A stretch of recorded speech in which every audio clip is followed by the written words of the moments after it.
Hey, FlimsyLunchTray here, and welcome to a ranked highlight here in World of Warships. And today, this is the Tier 9 American Premium Battleship, the Georgia, having 6 457mm guns, a health pool consisting of 74,100 hit points, a 40-second cooldown on her repair party, and an engine boost, meaning you can hit, I can't remember if it's just over or just roughly at 40 knots. So one of my favorite things about the Georgia, there's many of my favorite things I like about Georgia, is running down destroyers with your engine boost and they can't outrun you. One of my favorite things. So let me get some context for this battle. I had been playing the USS Illinois, Tier 9, the new Research Bureau American Premium Battleship. I was getting top of the team 3 matches in a row every time, and my team just sucked. Illinois can't really stop a push, and not having like that punching power.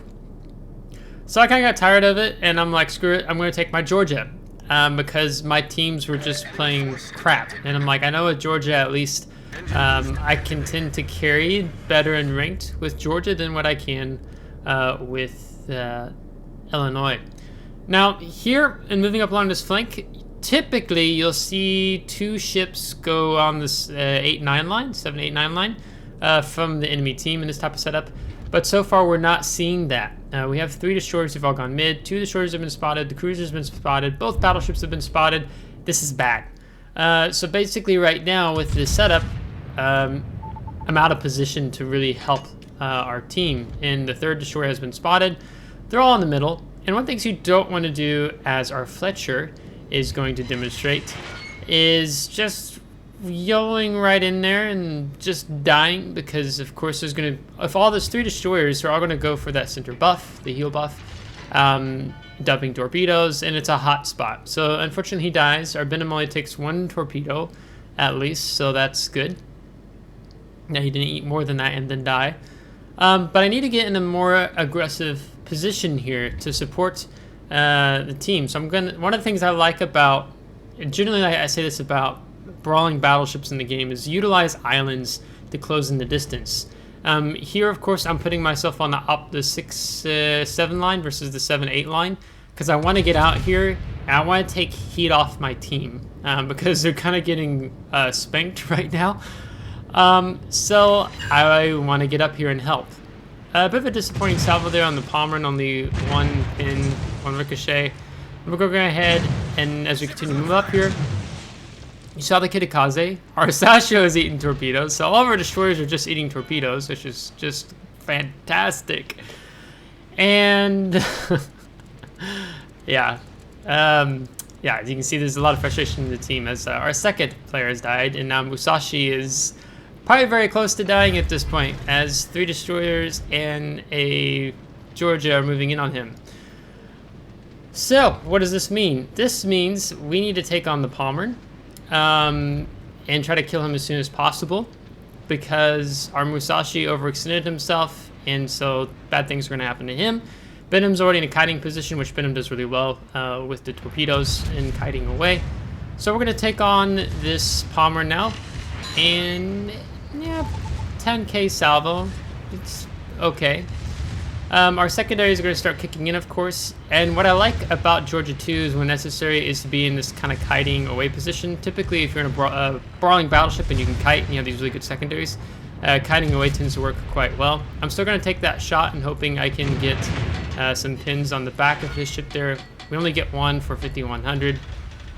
These are the same guns you find on the Ohio, just that you have less of them at Tier 9. Originally this ship was available for coal, and they removed it, but it tends, I think it comes back in the Black Friday sale. I can't quite remember, but it's a very good ship. So in the meantime, our Musashi has gone down, so it's coming down to a 3 versus 6, and a bit of frustration there a little bit ago, and just like because of my 3 ranked matches prior to this with Illinois, and my team just getting raffle stomped, and it's just like, I should have stopped. I shouldn't even bother with rank at this point. Typically after 3 losses in a row, I just switch or I get off the game. But our Venom does pick up the Kitakaze, which is fantastic. Pomeran's low, so we really want to try to finish him off as best as possible. We do have the enemy Aegir coming in now, so he'll be our next target. But for now, we want to try to focus on this Pomeran as much as possible. So I'm going to slow down here. Our engine boost comes back up in 25 seconds. We popped the fighter plane because we wanted to try to get eyes on this Pomeran before we popped out on the island, because Pomeran's in around those islands, so Buffalo Venom didn't have eyes on him at that point. But we switched secondaries off to the Aegir because the Pomeran has gone outside secondary range of 11.3 kilometers, and we pick up the kill there. So, 3 versus 6 is now becoming a 3 versus 4, but we still have a long way to pick up what's happening here. So I'm going to go ahead and pop my heal, and we're going to pop the engine boost, because I want to angle more, but I want to reverse in and angle more up against this Aegir. So he is a battle cruiser, but we can get a lot of penetrations with these guns as we smack him for almost 15,000. The enemy Georgia is still almost on full health, so that's something we're going to have to deal with when the time comes. But we have the heal buff too here in arms race mode and ranked. That's helping us out a little bit here as well. Aegir decides to continue to stay broadside to our 457mm guns as we pick up the Benson there. And we smack him and get a Citadel, and up to almost 100,000 damage. So now this is the part where I say it's one of my favorite things to do with Georgia, and that is chasing down enemy destroyers. So we still have our engine boost 2 minutes, 10 seconds, so we're gonna just push right in. I'm trying to drop my depth charge airstrike, see if I can get a rough idea where he may be. I do have to be mindful when I push out here though because of the Georgia, but for now we need to make this push happen and see what we can do against the the Benson. Benson cannot outrun us, okay? He can try, but he's not going to be able to. So we switched to the high explosive beforehand as we get 2 pins there. Our secondaries are going to be able to get some damage in there as well. We've avoided his torpedoes successfully. He wasn't expecting us to make such a hard turn in. And now oh shoot, George is on my broadside. So he could, you have a very vulnerable broadside with the Georgia. So with my engine boost, I'd like to try to get the island between me and the enemy Georgia, because I respect the fact that my broadside is very vulnerable to above water Citadel. So he seems to, looks like we're going to be okay. So we're going to switch back our focus and attention on the Benson, and even though we have AP loaded, it's okay. These have very large damage values, and he's dead. So there's no way we're going to let him get away in picking up the 3rd kill. So now we're going to turn back in, and we're going to focus Georgia being our next target. The Z40, so Z46, I think that's what it's called, is further away. Georgia's circled up north. He wants to dislodge our friendly Buffalo apparently. I will have to say our Buffalo has been doing extremely well in this situation. Our Venom, despite taking a torpedo early on, has been doing really well. The Georgia's been pretty much, I think, chasing him most of the battle, and so he's dumped smoke, and I have to respect the fact that he has that much hit points left. As you can see, the heal's ticking for him as well, so maybe he was even lower than when we first saw him as we pick up the high caliber here. But he's doing the right thing, and our Buffalo's been doing really well. He's playing Ring Around the Rosie with the enemy Georgia. He respects the Georgia's 457mm guns, unlike the Aegir earlier. But it looks like the Z46 has dumped torpedoes against the Buffalo, so there's 1 rack at least. So we're going to see what happens here as we continue to push in a bit more. The Georgia is coming out, so we're going to switch our attention to him and getting ready. I'm really hoping maybe I can slap him completely with this salvo. His guns are slightly turned, but they don't seem to be paying attention to us that much. And there's 2 options here. I could actually go nose in towards him, or I can go around the island. And I'm going to choose to go around the island. I could have gone nose in and been fine to do that as well. I'm going to go ahead and fire, actually, even to get my rear turret off still in this situation, even though I know my front turret's going to hit the island. But I felt that I wanted to come around in dealing with the enemy destroyer, because I'm thinking of the next move here. And I was a little conscious of torpedoes if I were to make a move like that, if the Z-46 had predicted such. So I felt more comfortable with going left around the island. So Georgia is turning back to focus on the Buffalo, and in doing so, he's continuing to present us this very nice large broadside, meaning that we get the kill and almost 150,000 damage. So this has been a complete reverse of what happened at the very beginning of how this battle went in the opening minutes. Now I'm politely asking my team if it's possible for me to have the Kraken. We're going to pop the fighter plane, hopefully pick up the Z-46. We're going to drop depth charge airstrikes.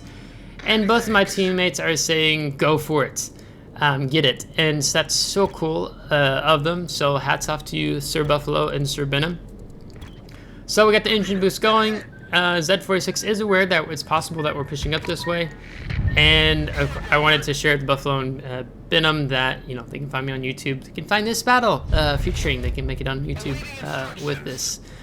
So grateful for that, but unfortunately our Buffalo had little health left by the time the Georgia was dealing with him, so he is going to go down here, unfortunately.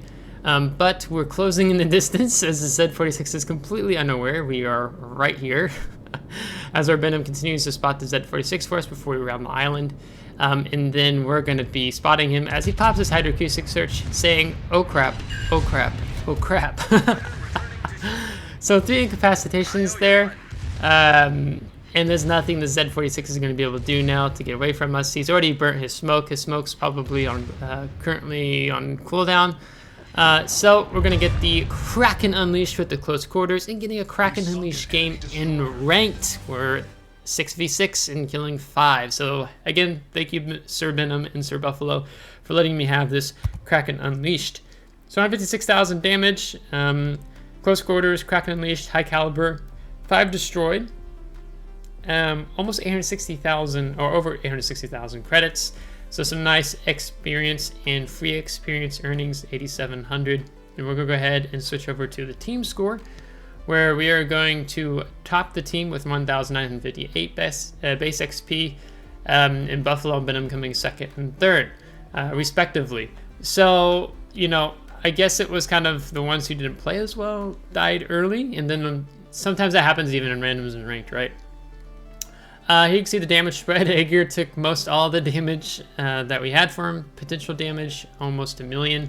And this is what it looks like with premium accounts. So, Georgia is still a very good ship so far here in World of Warships. I don't know how, well, next ranked season, I think it's just all tier 10s. So, with submarines and CVs can be, of course, a different story with how well she'll perform, but she's still very much a force to be reckoned with. So this is just a very fun game. So I think I'm going to send this one into jingles. We'll see. So if you liked today's video, give a thumbs up. If you didn't, give a thumbs down. Subscribe if you do want to see more. If you subscribe, thanks so much. I really appreciate it, and we'll catch you next time. Take care.